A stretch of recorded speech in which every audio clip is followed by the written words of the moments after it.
Heli-Coils come in different sizes, very small. We're using a pretty small, but they actually come in larger sizes. It's the same process either way. The real critical thing is make sure you drill your hole straight and use the install tool so that you can get that insert in there straight. This repair then will make it so that you can use the same hole, but it'll actually end up being a stronger hole than the original. So with a kit like this, you get the size that you need. It references what size drill bit you're going to need. Depending on the kit, you might need to flip it over, remove the back cover off of it. Quite often there will be an instructional kit in here to help you with some of the process if you're not familiar with it. With this particular kit, metric 6x1, it indicates that you use a 1/4 inch drill bit to set up for the tool to tap this kit with. So we'll use a 1/4 inch drill bit to start this kit with. Okay, Dwayne has previously indicated of the two holes, we have a good one over here, a stripped out one over here. So we've already drilled it and removed the bolt that was broke off up in the hole, and now we're going to drill it for the proper sizing of the Heli-Coil according to the specifications it asks for on here. In some applications you would want to drill this with a drill like this, but in this particular situation, this part of the manifold is wrapped through one of the wiring harness down here. So in order not to have to remove all that and take it out on the bench and use a drill that's not wanting to line up with the hole, we're going to use a smaller drill called an angle head drill. As you can see, the clearance is obviously an advantage with an angle headed drill.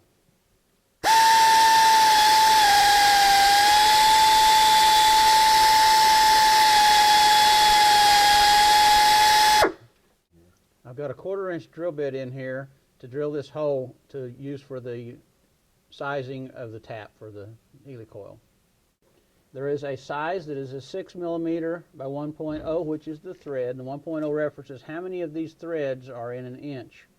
So that's whether they're a fine thread or a coarse threaded hole. Along with that, you'll have a depth that you'll need. In order to have the depth that you need, the bolt, this particular original one, has a washer on it. And as you can see, if you put it up through the hole that it goes in, it's got probably 3/8 to a 1/2 inch of threads available to go up in this hole to have strength. So you want the new bolt to be similar. If the new bolt was too short, it might only have a couple of threads, it wouldn't bite good. If it was too long, it would bottom out in the hole and not tighten up good. So you measure up the new bolt to the old bolt, get the right size bolt, and then we're going to install washer on the new one so that it will match up with the old one and be good to go. This tap comes with a square shouldered shank on it. They make sockets that'll fit your 3/8 drive on this end, depending on which size the application is. Slides up in here and it locks in, and it is used to turn that square shank. So this is the tap that is a specific Heli-Coil tap we're going to run up in that 1/4 inch drilled hole.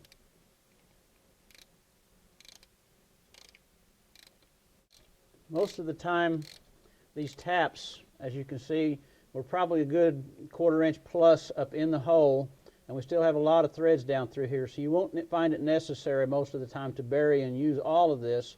What you'll do is, as you're tapping up through there, you'll find it quite often will reach the depth of travel you need, and it'll start feeling a little more resistant to turn.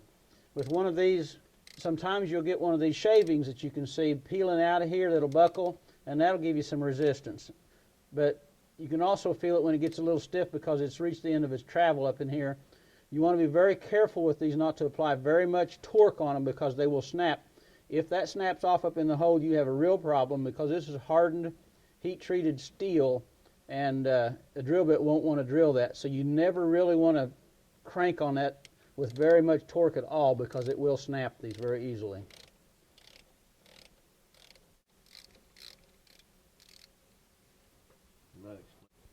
When you get done tapping that, there will be some shavings that fell out of here. There'll be some shavings still in this hole. So if you want to take some brake parts cleaner and just gently blast that, that'll clean the rest of those threads out of there. So now that we've drilled the broken off bolt, got the broken off bolt out, we have drilled it for the size of the Heli-Coil insert. we have tapped it for the insert. The next thing you would do is you would install this thread kit. For those of you that's not familiar with what this process is actually doing, originally this 6mm by 1.0 bolt is what was in these two holes. This hole was an aluminum hole, the size of this 6mm by 1.0 bolt. The installing of the insert actually makes that probably a good third again stronger. And the reason for that is instead of a 6mm bolt being up in aluminum, you end up, when you put this insert up in the drilled hole with the tool, you end up with a stainless steel thread that this steel bolt is going into a stainless steel threaded insert. When that goes up in that hole, then you've got what is probably pretty close to an 8mm threaded piece up in the aluminum. So instead of having a 6mm strength to pull that out of there, it'll now be an 8mm with stainless steel threads. So if you do this install right, this is probably a good third again stronger than the original strength of the aluminum with that size bolt in it.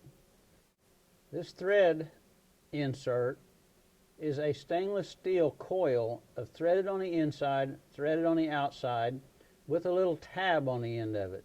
This little tab has got a little indentation right here in the corner of it, and the purpose of that is it's strong enough that when you install the tool to install this up inside, there's a lip on the end of this installer that goes around and catches this tab that sticks out. That lets this thing turn. After it's installed, that little tab will be hit with a punch from inside, a little smaller than this installer, and it will break that off at that little indentation so that that can be gotten out of the way and it's no longer in there. So you install it on the installer first, then you put it up in this piece,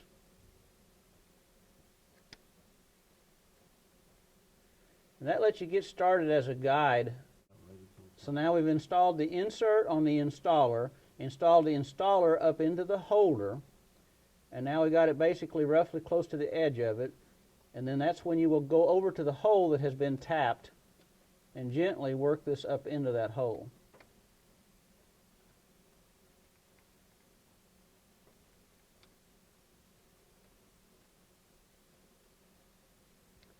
You work it up in there with your fingers until you get it started. Then you'll need a turner to turn that with.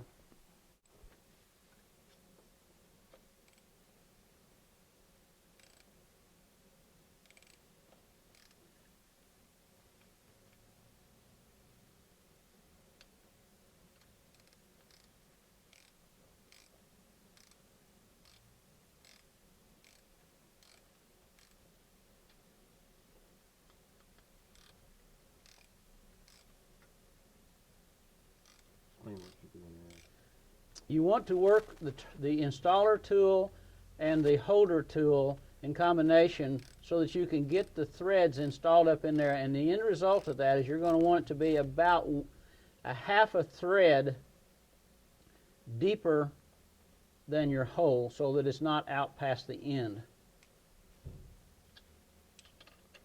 As you can see right there, it's got about a thread and a half still below it.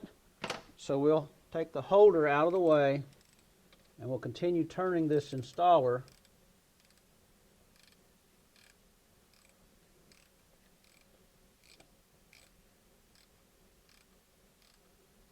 Now as you can see, the last thread just brushed past the surface.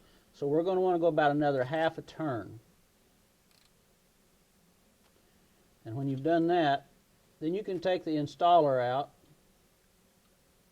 and you will have about a half a thread before you get up into the Heli-Coil stainless steel threads, and that's about right for most applications, about a half a thread. Now we'll have the little thing we referenced before that we'll have to punch in there to break that little tab off. You'll take a punch that is sized just long enough and big enough to just go up inside those threads. And then what you'll end up doing is you'll tap or push on that, and it'll pop. Well, when it popped, what it did was it broke that little half a loop with the indention on it that we referenced earlier. Now it's broke that off up in here, and we'll need to blow that out. So the end result of that, once you got the insert up in the hole, you run the punch up inside. It just does go up inside of that, and when you force that, it pushes on that tab, and that tab has an indention right there, and it snaps that off right at that line. So then this side will end up looking like this side.